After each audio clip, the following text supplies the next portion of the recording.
obviously your family is involved, and like your dad gives you ideas and whatnot. Your mom has given you guidance throughout this whole thing.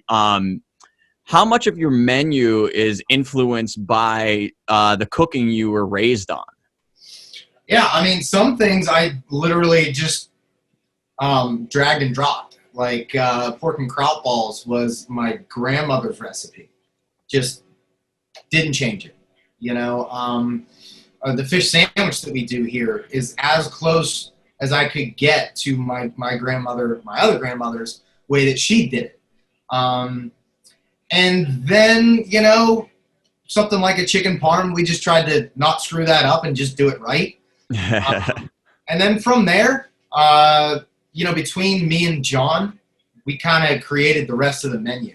A lot of things that are on the menu, you know, what may have been an idea that I was coming up with and didn't really have it keyed in. And he kind of helped me do that with he's been in the industry for close to 20 years now, I think. And little things, I like to complicate things. Ask my wife with cooking at home. She thinks that I complicate things, which just kind of is, you know, part of the creative process. But he looks at things differently and found ways to simplify, streamline, and make all things told better.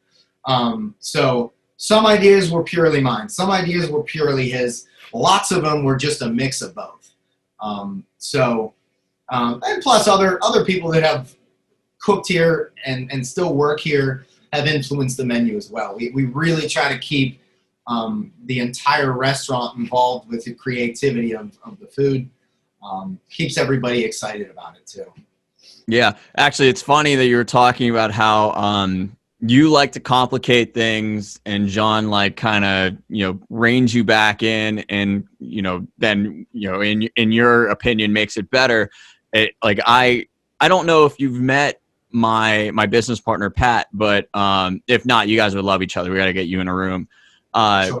But we have a similar dynamic. I'm wordy, I'm verbose, I'm complicated, I am maybe a little too emotional, and he sees the forest for the trees. Like he's like, all right, we gotta bring it in.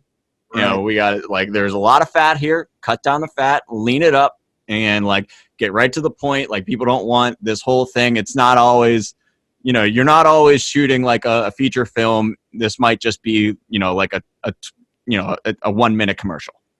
Very, very similar in different businesses, but sounds very similar to how our relationship is here. Yeah. Yeah. And honestly, like as I've been doing this podcast and talking to people, whether it's on the camera or off, it always seems like people that go far have these minds that work on both ends of the spectrum, and they're able to kind of pare it down to where it meets in the middle, and that tends to be where that great idea is.